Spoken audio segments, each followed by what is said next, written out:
Hoy vamos a seguir avanzando sobre lo que es dinámica de cuerpo rígido. Bien, en particular, quería tomar la idea que habíamos discutido en su momento. Habíamos presentado estas dos ecuaciones, ¿sí?, donde tomábamos la sumatoria de fuerzas externas, y esto nos era igual a la variación de la cantidad de movimiento respecto del tiempo. ¿Ok? Bien, esa es una de las ecuaciones que por ahí se denominan como ecuaciones universales. Y por otro lado, teníamos, ¿sí?, la sumatoria de torques. Uy, estoy mezclado con mis hojas. Ok.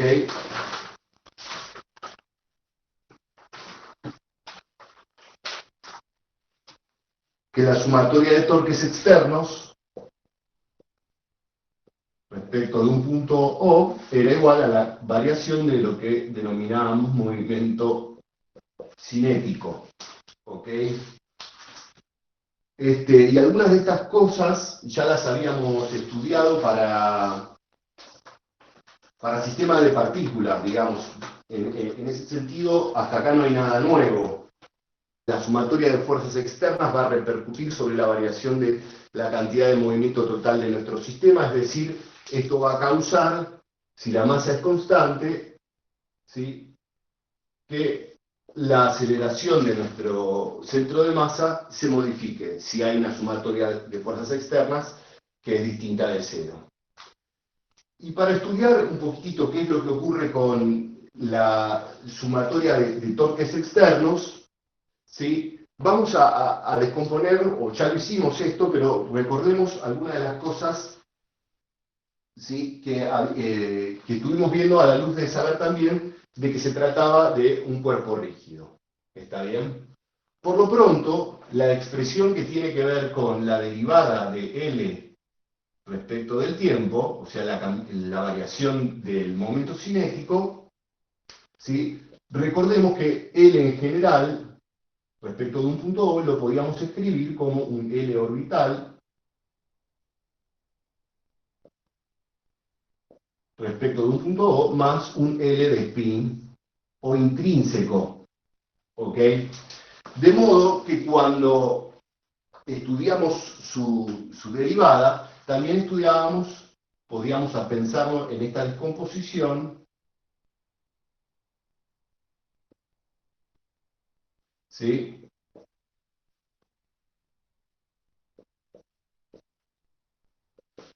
de este modo. ¿Ok? Y esto que habíamos visto, y lo habíamos discutido ya hace algunas clases, ¿sí?, por un lado, nos estaba dando, ¿sí?, recuerdan que acá había un doble producto, ¿no es cierto?, en lo que era el L orbital, ¿sí?, un producto vectorial, y cuando hacíamos la derivada del primero por el segundo sin derivar, y después al revés, y solo nos sobrevivía este término que tiene que ver, ¿sí?, con el R del centro de masa por la derivada de la cantidad de movimiento respecto del tiempo. ¿Sí? Esta cantidad de movimiento, por supuesto, reportada por un observador en un sistema de referencia fijo al laboratorio. Y por otro lado, habíamos visto que la derivada del L de spin respecto del tiempo era igual al momento de inercia tomado respecto del centro de masa, ¿sí?, por la aceleración angular. ¿Sí? Esto en general habíamos dicho que era un tensor, pero para nosotros en física 1, ¿sí?, iba a ser un escalar, ¿sí?, porque siempre íbamos a poner la rotación alrededor de uno de los ejes de simetría de nuestro cuerpo. Y esto es lo más general que podemos decir, hablando, digamos, de este lado de la ecuación, ¿sí?, para lo que es, ¿sí?, las variaciones del momento cinético. ¿Está bien? Llegado el caso, también podemos escribir esto que está acá, ¿sí?, como el R del centro de masa respecto de un punto O, por la masa por la aceleración del centro de masa, ¿Ok?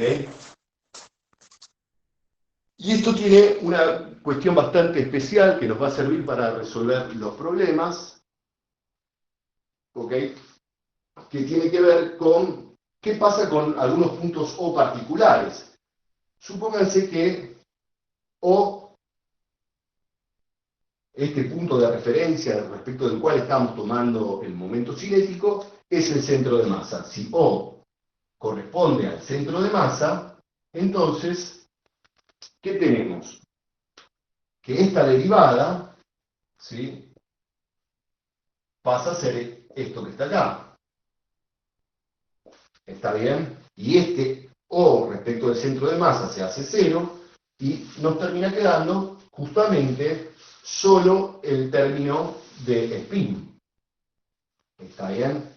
En definitiva, ¿sí?, si tomamos que el punto de referencia respecto del cual tomamos los momentos cinéticos, nos vamos a estar quedando solamente con las variaciones, ¿sí?, de lo que decimos del L de spin. Y como habíamos mostrado, ¿sí?, esto es igual a el momento de inercia que pasa por el centro de masa, ¿sí?, por gamma la aceleración angular. ¿Ok? Otro caso particular que tenemos es el caso en que el punto O es el CIR, corresponde al centro instantáneo de rotación. Y en ese caso, lo que vamos a tener es que este O es el CIR, es decir, estamos haciendo la variación del momento cinético respecto del CIR, y esto es igual, o sea, ya que estamos tratando con un cuerpo rígido, como mostramos, un I, un momento de inercia respecto de este CIR, por la aceleración angular.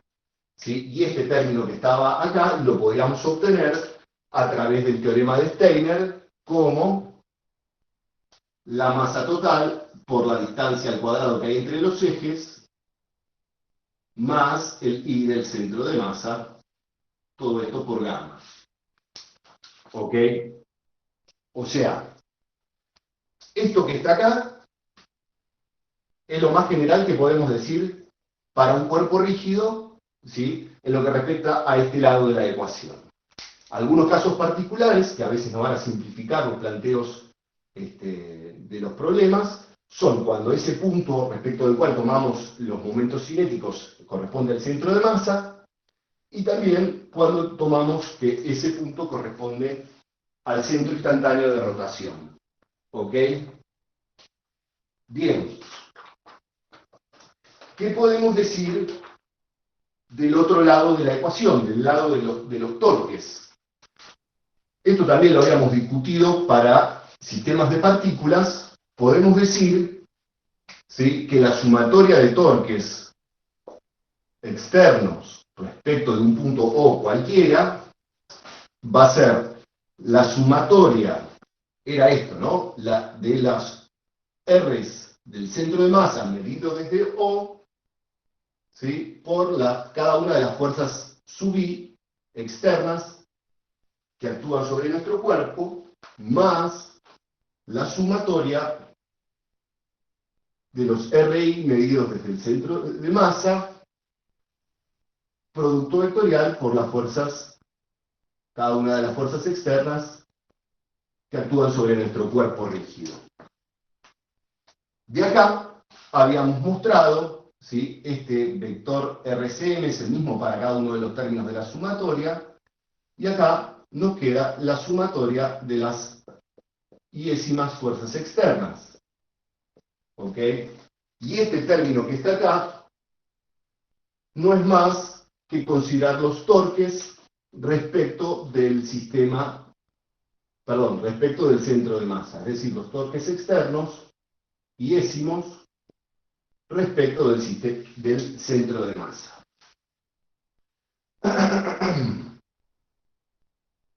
Y si ustedes se fijan, ¿sí?, la correspondencia es unívoca, ¿sí?, entre estos términos. Este impacta sobre este impacta sobre este otro. ¿Ok? En el caso de nuestro cuerpo rígido. Es decir, este término impacta sobre lo que es el L orbital, recto de O, y este que está acá, el L de spin, que es intrínseco de nuestro cuerpo rígido. ¿Ok? Es decir, los torques externos que actúan sobre el centro de masa son los que causan que se varíe, los que causan la aceleración angular de nuestro cuerpo rígido. Mientras que la sumatoria de fuerzas externas, ¿sí?, como si la aplicáramos a un punto, son los que están relacionados con el momento, con la traslación de nuestro cuerpo rígido e impactan sobre el L orbital. ¿Sí? De algún modo, esta era la forma con la que cortábamos acá, cuando trabajábamos con cuerpos puntuales. Ahora que reconocemos que los cuerpos tienen extensión, también vamos a ver que van a rotar y se van a acelerar angularmente.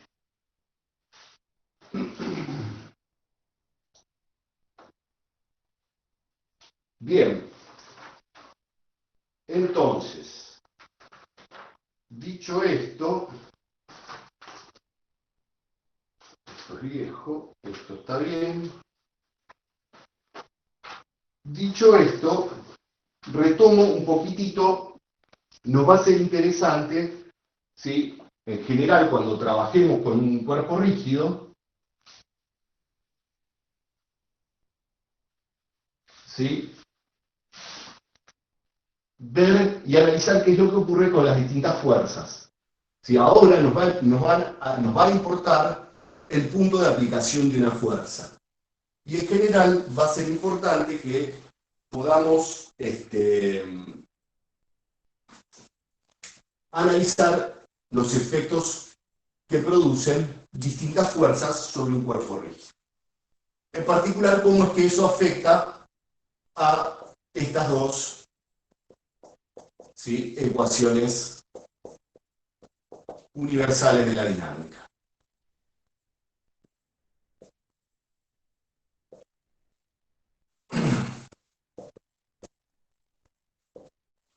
Entonces, pongamos el caso de que tenemos, sería el caso más trivial, un punto de nuestro cuerpo rígido, acá estaría el punto de referencia O, ¿sí?, y tenemos que sobre nuestro cuerpo rígido, en este punto A, actúan un par de fuerzas, ¿ok? Supónganse que tenemos una F1 y una F2. Es claro ver que para lo que respecta de la primera ecuación, ¿sí?, si reemplazamos por una fuerza equivalente a la suma, ¿sí?, que podemos hacer por regla del paralelogramo, esta Fx, ¿sí?, como la suma de F1 más F2, claramente nos va a dar lugar a la misma variación de la cantidad de movimiento, ¿sí?, total de nuestro cuerpo rígido, tal como lo indica esa ecuación. Y lo mismo, ¿sí?, para lo que respecta, ¿sí?, a los torques externos respecto de este punto O. Es decir, si sumamos el torque de esta fuerza más el torque de esta fuerza, ¿sí?, claramente es como el torque de esta fuerza externa que se obtiene como por suma del paralelogramo. Es una cuenta trivial, sale factor común. ¿Ok? Ese es el primero de los casos, o sea que si tenemos dos fuerzas aplicadas a un mismo punto, tranquilamente la podemos reemplazar por un equivalente que tomamos como sumatoria de fuerzas. Bien, entonces, pensemos ahora otro caso y cuál es su impacto, ¿sí?, sobre dos ecuaciones. A veces nos va a convenir, ¿sí?, imagínense que tenemos una fuerza, acá F aplicada sobre este punto, A, y hay una operación que podemos hacer que es desplazar las fuerzas sobre su recta de acción. Es decir, supónganse esta sería la recta de acción de esa fuerza, ¿sí? Y acá tenemos un punto B. Fíjense en lo que respecta a la sumatoria de fuerzas externas. Claramente, si en lugar de ponerla la desplazo y la pongo a la misma fuerza en este punto B, respecto de lo que es esta primera ecuación, el efecto es el mismo. Sigo teniendo que esto es igual a mi fuerza F vector. ¿Ok? Ya sea que la puse en A o si la puse en B. ¿Ok? La fuerza actúa en A, pero lo que me predigo a partir de esta ecuación, si desplazo la fuerza sobre su recta de acción y la pongo en B, es lo mismo. Ahora, respecto de los torques, ¿será lo mismo?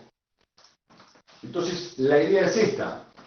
Uno podría considerar el torque, ¿sí?, respecto de O para la fuerza en A, y sería, ¿qué sería? RAO, producto vectorial F. Bien.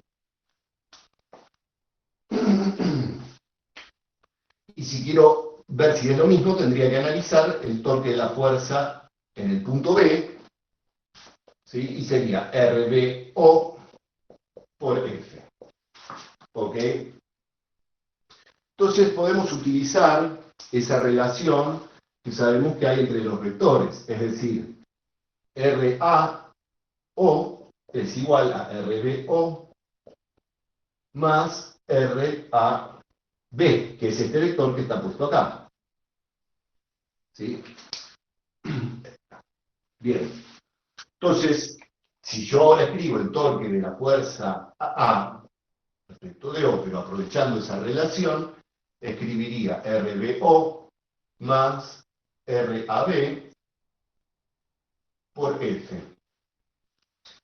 Si hago distributiva de esta relación, fíjense, tengo RBO por F más RAB por F. Simplemente distributiva. Y si se fijan, este vector es este y esta es la fuerza.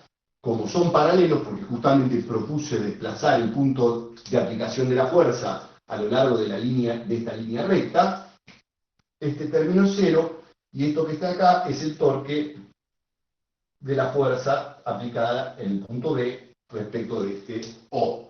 Así que es un sistema de fuerzas equivalentes el que obtenemos en cuanto a la dinámica del comportamiento de nuestro cuerpo rígido, si ponemos la fuerza acá o si la desplazamos sobre la recta de acción. ¿Está bien?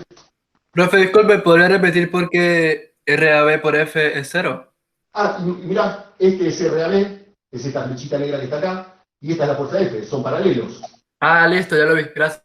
O sea, la dirección de la fuerza me determina esta línea recta. Si el punto B al cual desplazo esta fuerza está sobre esa recta, ¿sí?, siempre va a ocurrir esto de que este producto vectorial es cero, y entonces da lo mismo que la fuerza yo la aplique en cualquier punto sobre esta línea recta. ¿Ok? O sea, estás comprobando que el torque de A es el mismo torque de B. Es el torque que tendría si la fuerza está aplicada en A, es el mismo torque si esa fuerza está aplicada en B. La única condición es que A y B estén en la misma línea recta que define el punto de aplicación de la fuerza y la dirección de la fuerza. ¿Está bien? Que sería esta línea punteada roja. ¿Ok? Ok, ¿Sí? gracias. Fíjense si ahora mi fuerza F, por ejemplo, ¿qué ocurriría?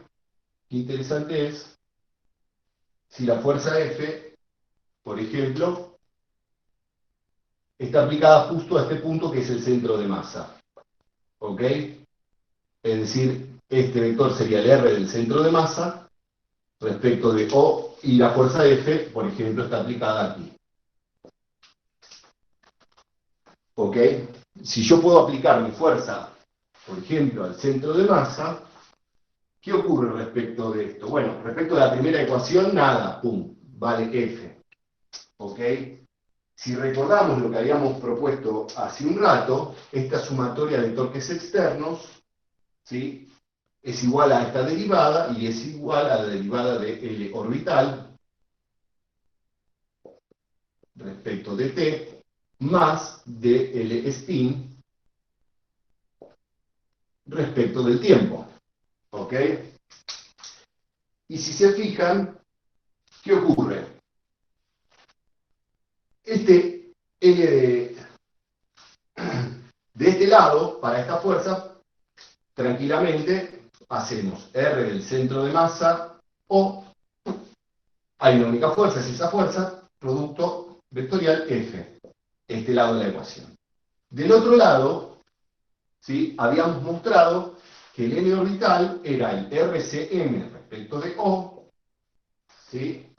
Por producto vectorial, la derivada de P respecto del tiempo. ¿Ok? Y si se fijan, mirando la primera ecuación, la igualdad ya se satisface y acá tendríamos que sumar 0. Y eso tiene sentido, ya que el L de spin, ¿qué era? Era la sumatoria de torques externos, ¿sí? Respecto del centro de masa. Es decir, tendríamos que poner acá R, la única fuerza externa que hay es esa fuerza F, R del centro de masa, respecto del centro de masa, producto vectorial F, ya que la fuerza está aplicada en el propio centro de masa. Y este vector es el vector nulo. ¿Ok? Entonces de ahí que muchas veces, a veces es interesante desplazar una fuerza para que coincida, ¿sí?, su punto de aplicación con el centro de masa. ¿Ok? Tenemos el caso de dos fuerzas, imagínense, podrían ser una fuerza así, de valor F, aplicada en este punto, y por acá, una fuerza menos F. ¿Ok?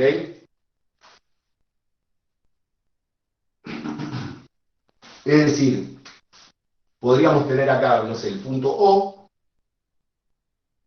este sería el punto B, no sé, este el punto A,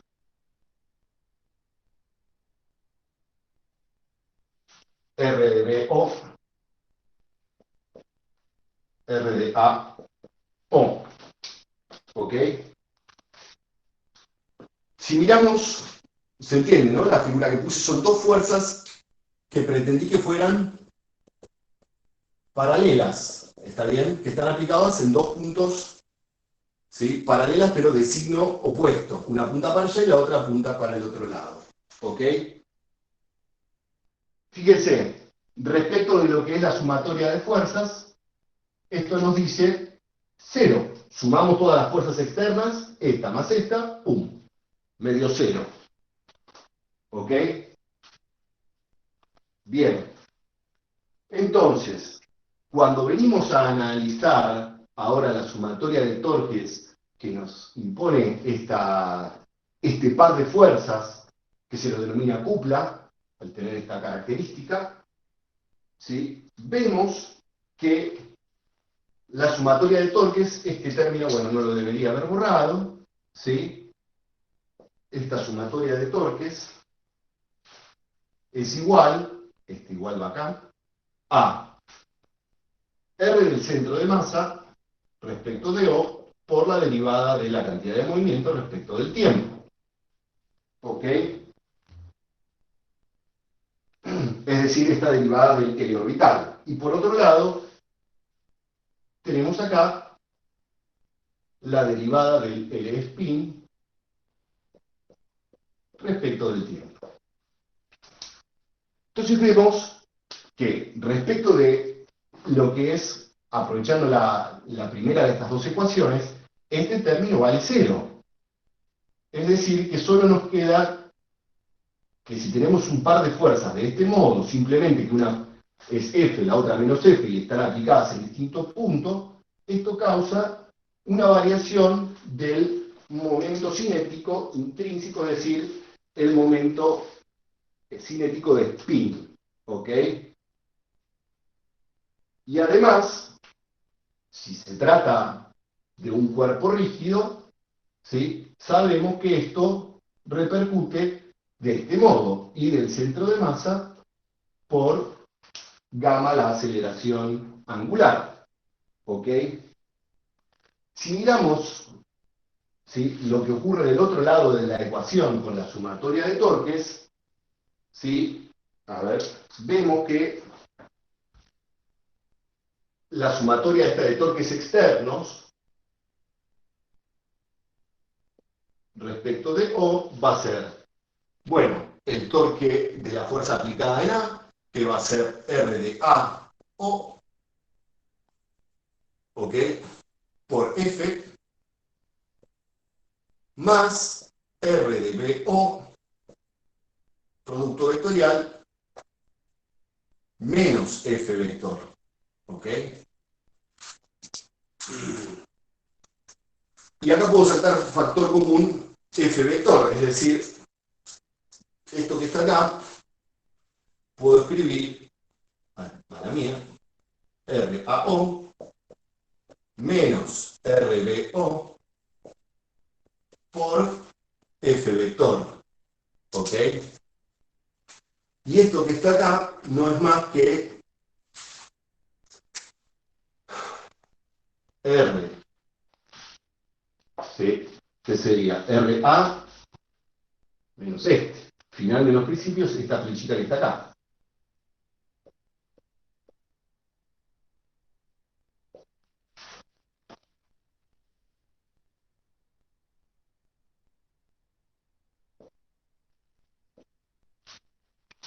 ¿Sí? Es decir, el producto vectorial de este vector por este vector. ¿Sí? Son dos vectores que pertenecen al mismo plano, ¿sí? Se dan cuenta y forman un cierto ángulo acá. ¿Está bien? Es decir, que cuando hago este vector por este vector, tengo el producto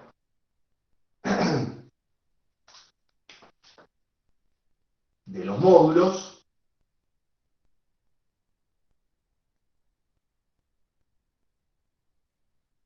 por el seno del ángulo. Llamémoslo este ángulo alfa, seno de alfa. Es decir, si junto esto con esto, esta distancia se llama D, la puedo bautizar D, característica de la separación que hay entre las dos fuerzas que integran esta cupla. ¿Sí? Y esto lo puedo escribir como F por D. ¿Sí? Bien. Y este torque externo, como lo ven, es independiente, ¿sí? De, en definitiva, de dónde tomé el centro de momentos. Y esto ya lo habíamos discutido antes, ¿ok? Si ocurría que la cantidad de movimiento no variaba, la derivada del momento cinético, el término de la derivada del momento cinético orbital nos daba cero, ¿sí? Y el momento, la derivada del momento cinético era la variación del L intrínseco de spin, que no depende, ¿sí? Del punto de aplicación, y tampoco estos torques. Por lo tanto, este sistema de dos fuerzas, ¿sí? Que forman una cupla, si forman una cupla de este valor, de este valor de torque, lo puedo poner en cualquier lado y voy a obtener el mismo efecto. Es decir, ese efecto es, no me van a modificar la cantidad de movimiento del sistema, no me van a hacer variar el L orbital y solo van a producir variaciones del momento cinético intrínseco del momento cinético de spin. Es decir, yo puedo mover esta cupla, este par de fuerzas como quiera, ¿sí? Lo puedo mover a través de esta línea de acción, puedo cambiar incluso la distancia, pero si cambio la distancia entre las dos fuerzas tengo que cambiar el valor de la fuerza, de manera de que el producto de ambas se mantenga constante.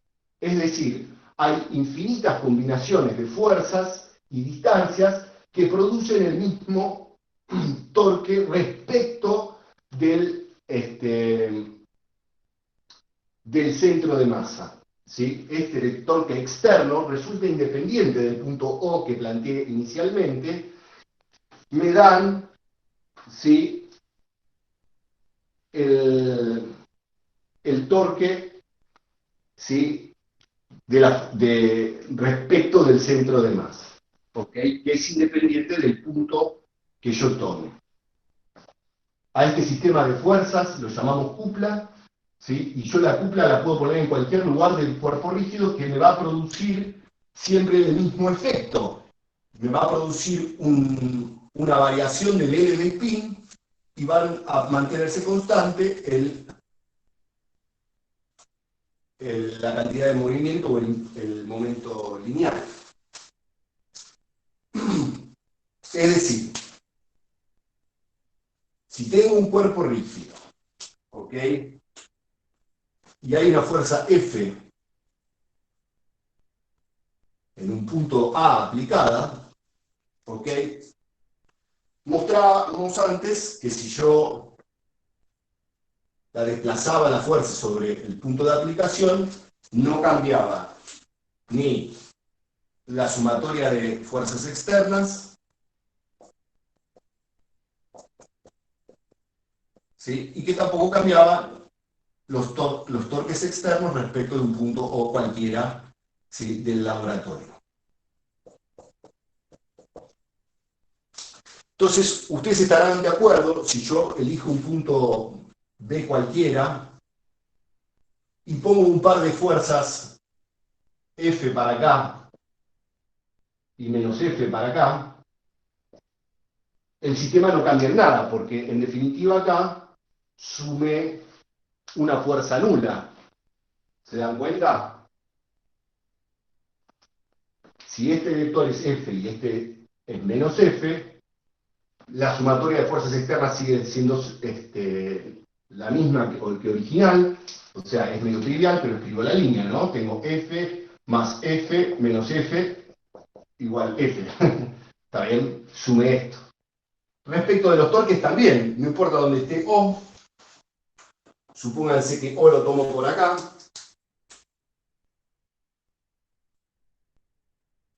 R de O y R a O, ¿ok?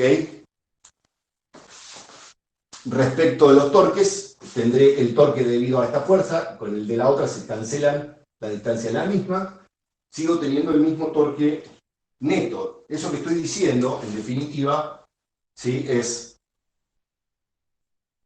RAO por F, ¿sí?, más RBO por F, ¿está bien?, más RBO por menos F, ¿ok?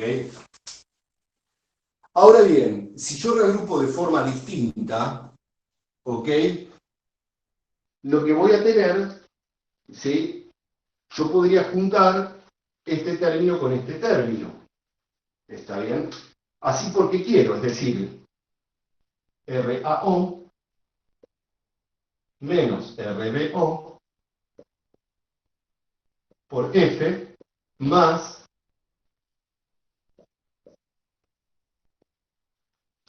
simplemente junté estos dos términos, ¿sí? Y si se fijan, en definitiva lo que hice fue pensar por separado a estas dos fuerzas, ¿sí?, y por separado a esta fuerza. Es decir, a una única fuerza que aparecía en un punto, ¿sí?, la reemplacé por una cupla y una fuerza, ¿sí? Estas fuerzas menos esta son paralelas, están separadas, ¿sí? Esto que está acá, ¿sí?, fíjense la distancia que hay entre las dos puntos de aplicación de las fuerzas es D, ¿sí? Entonces este resultado me da F por D. Eso me quedó pendiente de la vez anterior, ¿no es cierto? Pero fíjense, ¿quién es este vector RA menos RB? Es esta flechita que está acá, ¿no es cierto? A ver en qué tono lo puedo hacer para que se vea en negro lo hago. Este vector que está acá es RA respecto de B, ¿sí? Si yo hago este producto vectorial, este vector por esta fuerza, ¿sí?, me da algo para allá. Es decir, esta cupla tiene produce un torque y es una magnitud vectorial. Pongo el inversor queriendo representar una dirección hacia adentro del pizarrón. Estos dos vectores, el producto vectorial me da algo que entra pinchando el pizarrón. ¿Ok? Es decir, reemplacé esto por este sistema, ¿sí? O sea, a una única fuerza aplicada en un punto del cuerpo lo reemplacé por una cupla, ¿sí? Que produce este torque y una fuerza que está aplicada en este punto B. O sea que si yo quiero mover una fuerza y ponerla en un punto B que se me antoje, lo puedo hacer, no hay problema, ¿sí? Tendré que considerar ahora el torque de esa fuerza y también la cupla adicional que tengo que agregar a mi sistema por haber desplazado la fuerza a ese punto que yo quería. Tengo un cuerpo rígido, ¿ok? Un punto A, un punto B y un punto C. Sobre este punto A actúa una fuerza F1, sobre este punto B una fuerza F2 y sobre este punto C una fuerza F3. ¿Ok? Entonces, sobre esta primera ecuación no hay dudas, ¿no? La sumatoria de fuerzas externas es F1 más F2 más F3. ¿Ok? Y esto repercute sobre la masa y la aceleración del centro de masa, que será un punto, podría ser un punto como por acá. A ver, no lo quiero hacer coincidir con nada, lo pongo por acá, centro de masa. ¿Ok? Entonces, algo que yo puedo hacer aprovechando las relaciones que habíamos planteado antes, ¿sí? Es desplazar todas las fuerzas, ¿sí? Para que actúen sobre el centro de masa. ¿Está bien? Si yo hago eso, fíjense, tendría, por un lado, vamos a ponerlo en rojo, F1. No planteé que fueran iguales ni nada, ¿ok? Si pongo F1 acá, tendré que poner una menos F1 acá. ¿Está bien? Si llevo F2 acá,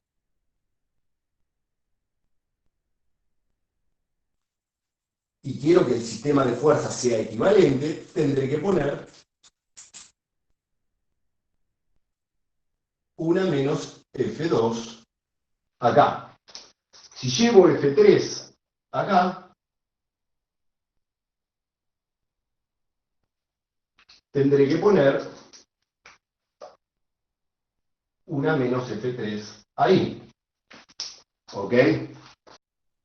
Con eso no altero esta primera ecuación. ¿Qué ocurre con la segunda, no es cierto? Esta derivada, decíamos, era el dl orbital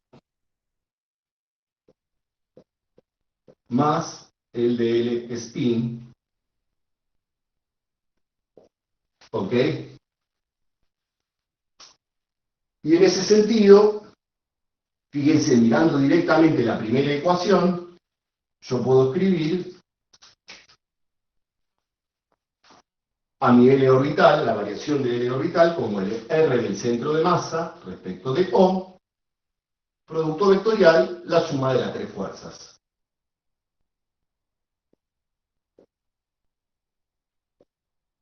¿Ok?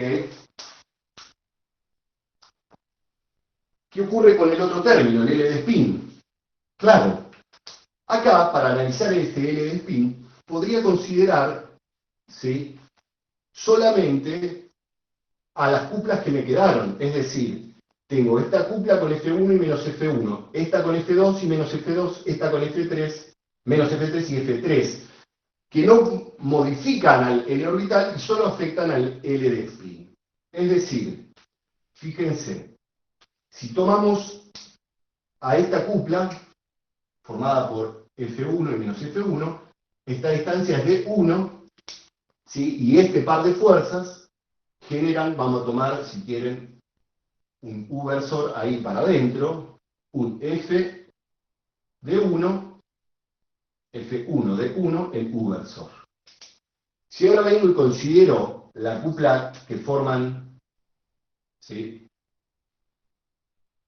F2 y menos F2, voy a tener, fíjense, la cupla esta hace una rotación en este sentido del cuerpo rígido. Es decir, voy a tener menos F2 de 2 el U versor. ¿Ok? Y si consideramos esta tercera, que transporté hasta ahí, esta distancia es de 3, y fíjense, ese par de fuerzas, hay una rotación también en la dirección de U. ¿Está bien? F3 de 3. Y lo que pude hacer, ¿sí?, es separar, ¿sí?, las causas, ¿sí?, y las consecuencias, ¿sí? Todo esto tiene que ver con la rotación exclusivamente del cuerpo rígido, y este término tiene que ver con la traslación de este cuerpo rígido. ¿Ok? Además de esto que está acá, por tratarse de un cuerpo rígido, ¿sí?, luego podemos venir por el otro lado y relacionarlo con el momento de inercia y la aceleración angular. Es decir, estos torques involucrados son los que van a causar que mi cuerpo se acelere. Es decir, si F1 de 1, F3 de 3 le ganan a F2 de 2, el cuerpo va a estar girando, acelerándose en este sentido. ¿Ok? Va a estar ganando aceleración angular. ¿Ok? Perdón, Francisco, yo no terminé de entender lo de U versor. Sí, cuando vos haces, lo había mostrado antes, ¿no es cierto? Cuando yo analizo el torque neto que aportan estas dos, esta fuerza, por ejemplo, ¿no? Y esta fuerza, el torque neto que proporcionan, ¿sí?, tiene dirección hacia adentro del pizarrón. ¿Está bien? ¿Sí o no? Sí, perfecto, gracias. Ok. Eso es lo que quiero decir. Como todas las fuerzas y los vectores posición están en el plano del pizarrón, ¿ok?, los torques netos me terminan dando en U o en menos U. ¿Está bien? Perpendiculares. Está bien, gracias. Ok. Bueno, vamos a aprovechar lo que sabíamos de energía de sistema de partículas. ¿Ok? ¿Se acuerdan que habíamos dicho que para un sistema de partículas la energía cinética respecto del sistema de laboratorio, ¿sí?, tenía un término relacionado con lo que era la traslación de ese sistema de partículas, ¿sí?, de modo tal que si concentrábamos toda la masa en el centro de masa, ¿sí?, esa energía cinética de traslación del sistema de partículas se podía calcular de este modo. Y era lo que hacíamos en general cuando considerábamos objetos puntuales, un medio de la masa por la rapidez al cuadrado. Bueno, en los sistemas de partículas ya ocurría que teníamos que sumar un término que consideraba la energía cinética respecto del centro de masa y que de algún modo estaba indicando cómo era, ¿sí?, el movimiento de ese sistema de partículas alrededor del centro de masa. Cosa que para una partícula puntual no tenía sentido, pero ahora que trabajamos con cuerpos extensos, vamos a tener que considerar esta energía cinética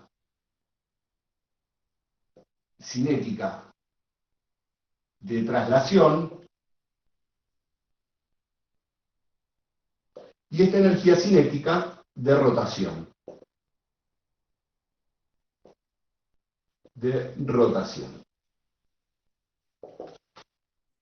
Fíjense, podríamos pensar, o sea, este término no hay mucho, me parece que decir, ¿ok?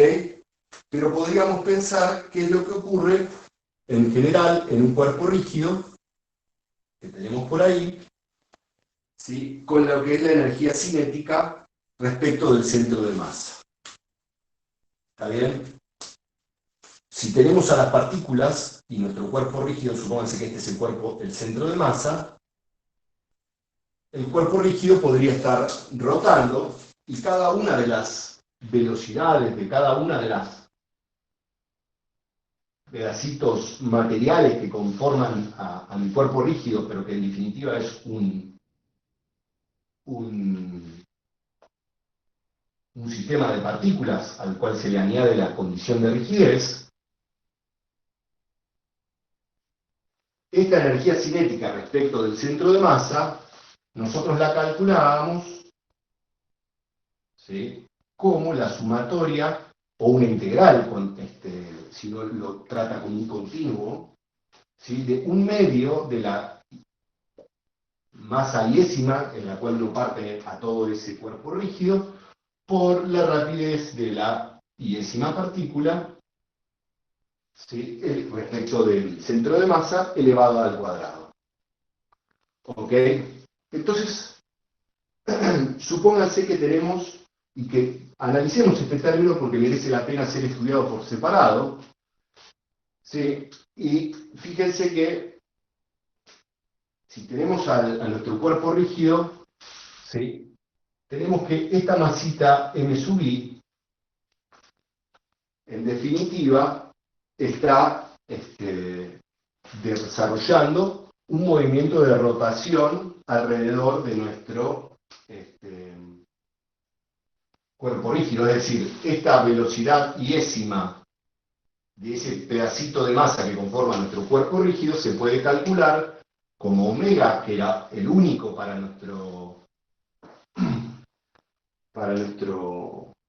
todo nuestro cuerpo rígido, ¿sí? En particular estoy eligiendo el centro de masa, pero para cualquiera de los dos puntos sabemos que solo puede haber un movimiento de rotación entre esos dos puntos. Entonces, hacemos ese omega por producto escalar, el RI, respecto del centro de masa. De ese modo, uno obtendría el valor de la velocidad. Del modo que lo estoy dibujando acá, por ejemplo, si omega va así, justo este es MI, tendríamos un vector de sub i respecto del centro de masa que entra pinchando al pizarrón. Omega por R queda algo así. Claro, yo lo que tengo que calcular para meter en mi cuenta es el módulo al cuadrado. ¿Está bien? Es decir, si quiero calcular el módulo de esto y elevarlo al cuadrado, ¿sí?, el módulo de esto es el módulo del producto vectorial, es decir, el módulo del primero por el módulo del segundo,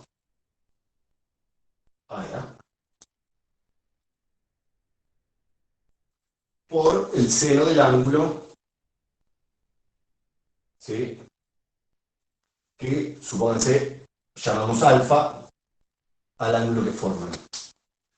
Claro, ¿qué es esto que está acá? En el fondo, ¿sí?, si junto estas dos cosas, estoy hablando de la distancia, a veces en algunos libros lo llaman psi, al eje de rotación. ¿Está bien? ¿Sí? Y si quiero poner, ¿está bien?, vamos a reemplazar en la ecuación que veníamos calculando, con esto que averiguamos, tendría la sumatoria de un medio mi por, en lugar de la rapidez, tengo que poner todo esto al cuadrado. Es decir, tendré que poner omega cuadrado, no pongo ya las barras de módulo, puse directamente omega, y acá tendré que poner RI, no pude achicar mucho, CM, seno de alfa. ¿Ok? Bien. Estamos analizando este término de la energía cinética de rotación, es decir, que cuantifica cómo es que se están moviendo las partículas alrededor del centro de masa. ¿Ok? Entonces, fíjense, si vengo con esto y reemplazo acá, lo voy a copiar arriba para que quede más lindo, Yo porque se me tuerce el cuello mirando para abajo. Fíjense, tenemos sumatoria o integral, o sea, una sumatoria de infinitos términos, infinitesimalmente pequeños cada uno de ellos, mi omega cuadrado, ri respecto del centro de masa, seno de alfa, ¿sí? Y todo al cuadrado, cuadrado, cuadrado, cuadrado, cuadrado, ¿sí? Porque es el módulo de la velocidad, ¿sí? Al cuadrado lo que va ahí adentro. Bien. Entonces, si ustedes se fijan, de acá podemos sacar un par de cosas factor común. Es decir, el 1/2 es independiente para todos los términos de la sumatoria. Me quedará 1/2 de mi por... Y si me permiten, bueno, lo escribo acá, no pasa nada. Ri respecto del centro de masa, cuadrado, seno de alfa, cuadrado. Es más, si me permiten, lo pongo así. Y después, otra cosa que puedo sacar, factor común, que aparece para todos los términos, es omega cuadrado. Bien, esto que está acá adentro no es más que la distancia de cada uno de los puntos que conforman el cuerpo rígido, ¿sí? Que a veces se lo llama psi sub i, elevados al cuadrado, ¿sí? Entonces, si recordamos, eso que está ahí no es más que la definición que habíamos dado en las clases anteriores, ¿sí? Para el momento de inercia, es decir, toda esta llave que está acá, esa sumatoria de las mi por lo psi cuadrado, esa sumatoria ponderada, ¿sí? Es la que nos está dando el momento de inercia que pasa por el centro de masa en alguno de estos ejes principales de rotación. Es decir, que lo que hemos hallado es que esta energía cinética respecto del centro de masa se puede calcular como 1/2 por el momento de inercia respecto del centro de masa multiplicado por la velocidad angular al cuadrado. Entonces, de algún modo, ya podemos componer, ¿sí? A toda la energía cinética de nuestro cuerpo rígido, en general, como un término, ¿sí? Asociado a la traslación, 1/2 de la masa total por la rapidez del centro de masa respecto a nuestro sistema de laboratorio al cuadrado, más 1/2 de el I del centro de masa por omega al cuadrado. Bueno, uno puede tomar también la energía cinética respecto de otros puntos, de otros... Acá yo elegí un sistema O característico del laboratorio, pero podría elegir, por ejemplo, ¿sí? ¿Cuál es la energía cinética, ¿sí? Respecto de el CIR, que es un punto privilegiado respecto de todos los del laboratorio, ya que alrededor de ese punto el cuerpo rígido está describiendo una rotación en ese instante. ¿Ok? Es decir, si yo hago esto, simplemente lo que debería escribir acá es 1/2 de la masa por la velocidad del centro de masa respecto del CIR al cuadrado más 1/2 del I del centro de masa omega al cuadrado. Y si de acá aprovechamos, ¿sí? El CIR podría ser cualquier punto, por ejemplo, no sé, este punto de acá, porque le puse un clavito a mi cuerpo rígido y lo hago girar alrededor de este punto. ¿Ok? Entonces, la velocidad del centro de masa respecto del CIR, la velocidad del centro de masa respecto del CIR, es una rotación pura, es decir, esto vale omega por R del centro de masa respecto del CIR. ¿Ok?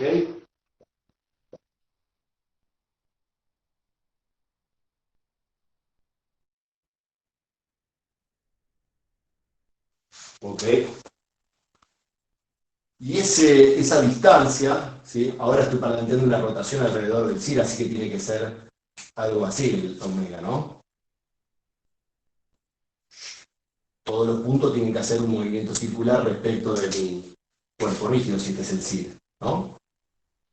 Vamos a plantear un eje de rotación así, qué sé yo, es equivalente. Entonces, si reemplazamos con eso en la ecuación que tenemos, nos termina por quedar, en definitiva, que la energía cinética, cuando tomamos el punto de observación como el CIR, ¿sí? M por omega cuadrado, R del centro de masa respecto del CIR, al cuadrado, más un medio del I del centro de masa, omega cuadrado. Y de acá podemos sacar factor común. Fíjense, nos termina quedando un medio M por R del centro de masa respecto del CIR al cuadrado más I del centro de masa, todo por omega cuadrado. Y esta distancia que está acá, es la d cuadrado que me indicaba el teorema de Steiner, es decir, esto es un medio del I respecto del CIR por omega al cuadrado. ¿Ok? Que en definitiva era lo que obteníamos a través de Steiner. Si este es nuestro cuerpo rígido, y acá está el centro de masa, habíamos visto que la energía potencial gravitatoria para nuestro cuerpo rígido la podíamos pensar como las sumatorias de las energías potenciales de cada una, ¿sí?, de las partículas que formaran a nuestro cuerpo rígido. ¿Está bien? Nuestro sistema de partículas, y en este caso nuestro cuerpo rígido. Entonces, si yo tomo un sistema de referencias X e Y de este modo, lo que yo tenía era que sumar las energías potenciales. Supongamos que definimos en I igual a 0, en la energía potencial gravitatoria es 0, para X igual a 0, para Y igual a 0. Entonces, la energía potencial gravitatoria de cada una de las partículas es MI por G, que es la única que la asumimos uniforme, por la I de cada una de ellas.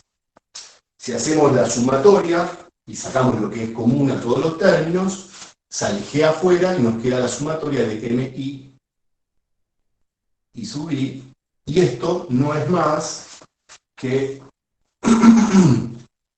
G por la masa total por el I del centro de masa. Es lo mismo que habíamos visto para sistemas de partículas, sigue valiendo lo mismo. Es decir, que si yo quiero analizar la variación de energía entre dos estados distintos, supónganse que mi cuerpo estaba en un momento acá y después está por acá, o al revés, vamos de acá para allá. ¿Ok? Lo que voy a tener que evaluar es cómo se modifica, supónganse que esta era la posición inicial y después termina acá, la posición del centro de masa. Es lo único que me importa, es la altura del centro de masa, es lo que me va a afectar.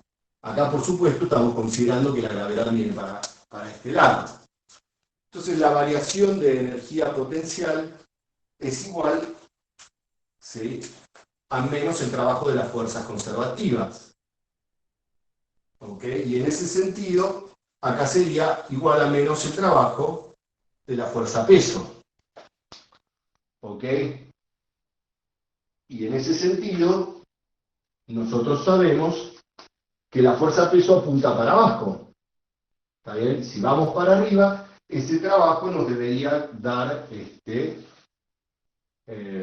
negativo, y la variación de energía potencial gravitatoria debería ser un número mayor que 0.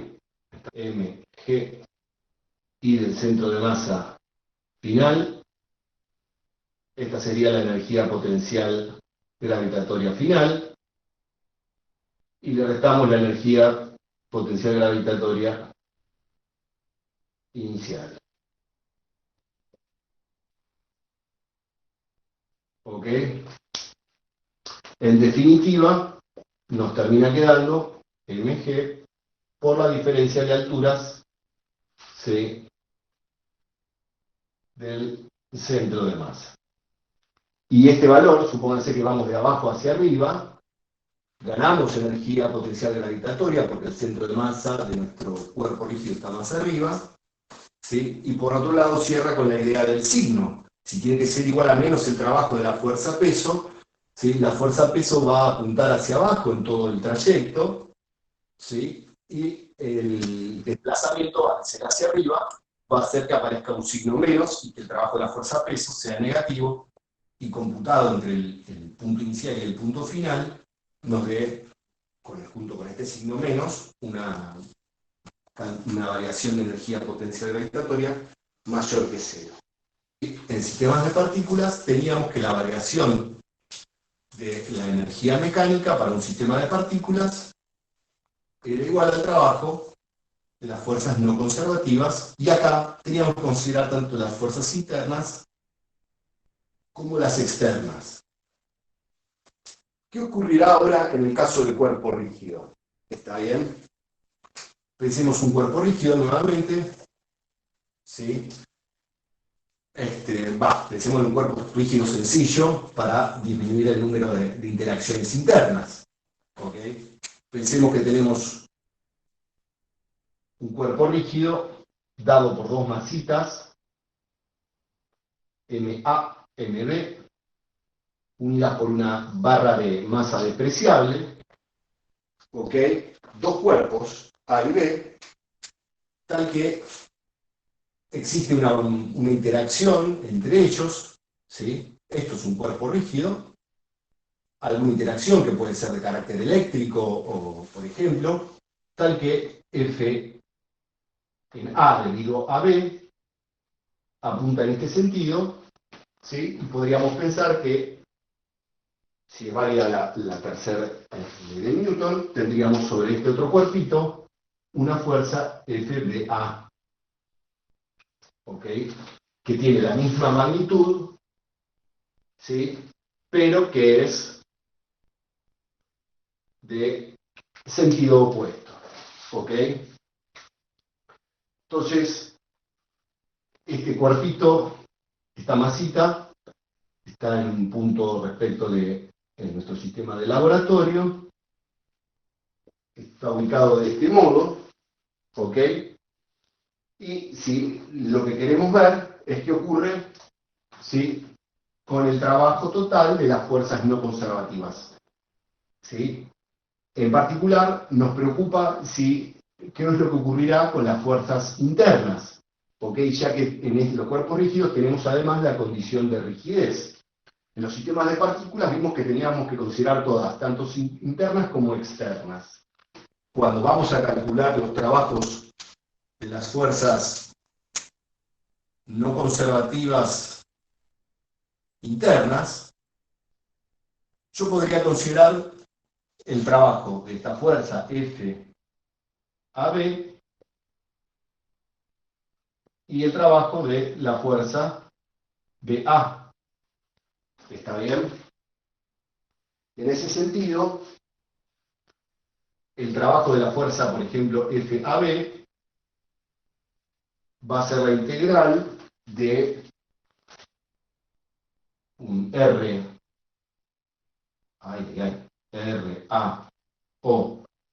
inicial hasta un RAO final. Y aquí dentro del integrando lo que correspondería sería poner la fuerza que estoy analizando, FAB, por DRAO. ¿Cuánto se incrementa este vector posición si dada la trayectoria que sigue esa partícula? Ese cachito de ese cuerpo rígido son dos masitas como si pudieran ser dos bochas enganchadas en este marcador y la barra es especial. ¿Ok? Profe, ¿qué dice en la parte de arriba la integral del índice? ¿RAF? Sí, hay un montón de cosas. RA o final, es decir, esto se mueve un cachito, se incrementa un cachito el vector posición. De acá, suponete que pasa a un puntito por acá. Entonces, ¿está bien? Ok, ahí lo vi, gracias. ¿Ok? Este es el DRAO, por ejemplo. ¿Ok? Y si voy en una trayectoria de longitud finita, me moveré desde un A inicial a un A final, ¿ok? A un punto por acá, qué sé yo. Del mismo modo, si trabajo con... Ocurriría lo mismo si quiero computar el trabajo de la fuerza BA sobre... Se iría desde RBO inicial a un RBO final. Y la fuerza que iría acá es FBA. Entonces, lo que me voy a concentrar, ¿sí?, es qué es lo que ocurre si computo un cachito del trabajo, ¿sí?, debido a esta fuerza y a esta fuerza, y cómo impactan respecto de los trabajos totales en este sistema de partículas. Es decir, estos instantes inicial y final coinciden en ambos casos, son desplazamientos distintos, podríamos pensar, pero que corresponden a instantes de tiempo iguales. Entonces podría considerar un cachito de trabajo, que decíamos que era un diferencial inexacto, ¿sí?, de estas fuerzas no conservativas internas, y lo podría hacer considerando este FA de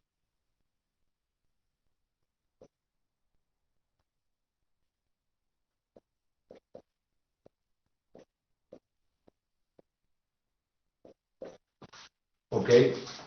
Y vamos a estudiar qué es lo que le pasa a estos términos en función, ¿sí?, de lo que sabemos. Entonces, fíjense, hay algo que podemos aprovechar, ¿sí?, y que es que para dado un cuerpo rígido, ¿sí?, podemos plantear el campo de velocidades. En este caso particular, no sé dónde, porque no dije cuánto vale MA y MB, pero en algún punto entre las dos masitas va a estar el centro de masa. Entonces, yo podría escribir la velocidad de A respecto de mi sistema de laboratorio en función de la velocidad del centro de masa. ¿Está bien? Podría escribir, ¿sí?, que esto que está acá es igual a la velocidad del centro de masa respecto de O, más, ¿sí?, una rotación alrededor del centro de masa.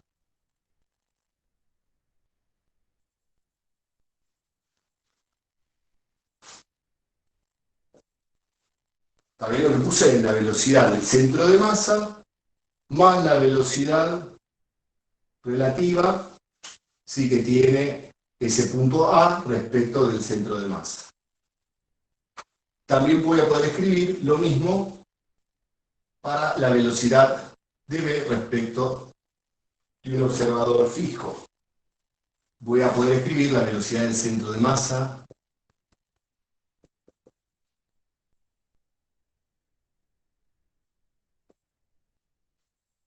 ¿ok? Y por otro lado, esto no es más que la derivada de RA o respecto del tiempo, y esto es la derivada de RBO respecto del tiempo. Entonces, yo lo que puedo obtener, ¿sí?, es que dRA es igual a velocidad del centro de masa respecto de O más omega por RA el centro de masa, todo por diferencial del tiempo. Es decir, paso multiplicando, y lo mismo, equivalente, lo puedo hacer para escribir en función del campo de velocidades, ¿sí?, a mi DRP.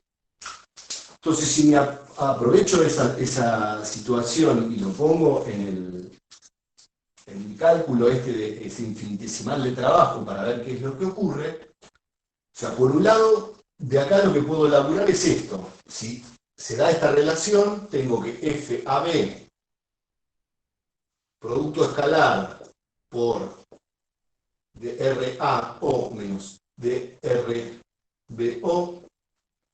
y si sostiene la igualdad, o sea que esta fuerza es menos esta otra.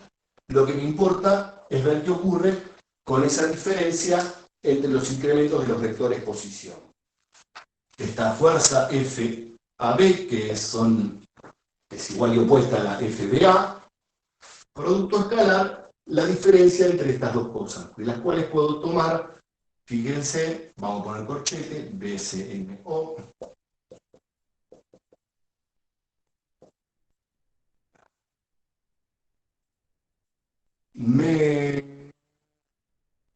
esto es el primero, menos BCMO,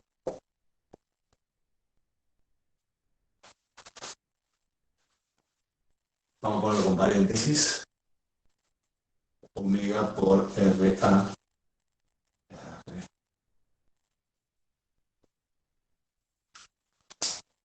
Cierro el paréntesis de T. ¿Ok? Entonces, fíjense que este término lo puedo cancelar con este, ¿sí?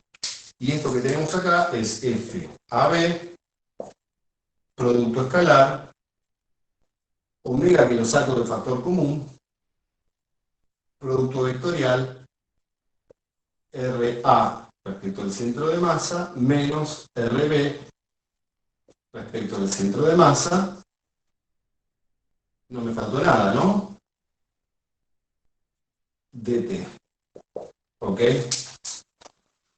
Y si ustedes se fijan, esto es FAB, producto escalar, omega por RA respecto de B.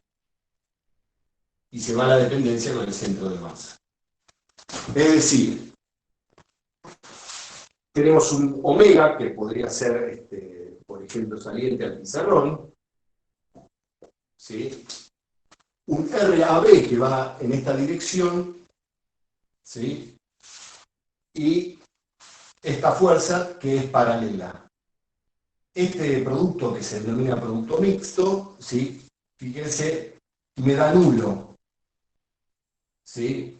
Fíjense, si acción de esto sobre este producto con este me da 0.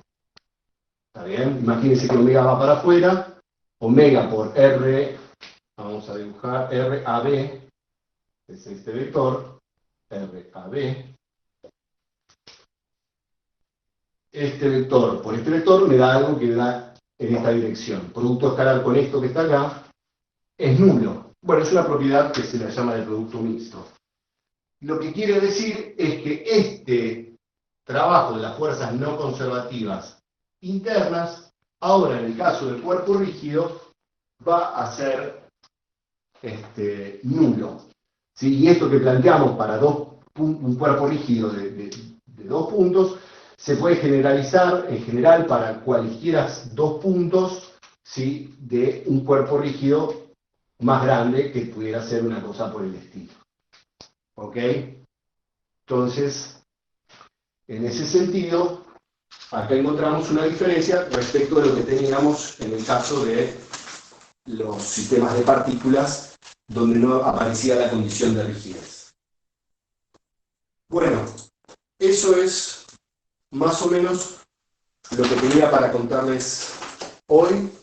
Ya tienen unas cuantas herramientas para empezar a trabajar y quedan por explicar algunas cosas que, bueno, son importantes también, pero de a poco las vamos a ir desarrollando y vamos a ir increyendo, presentando distintos problemas. ¿Ok?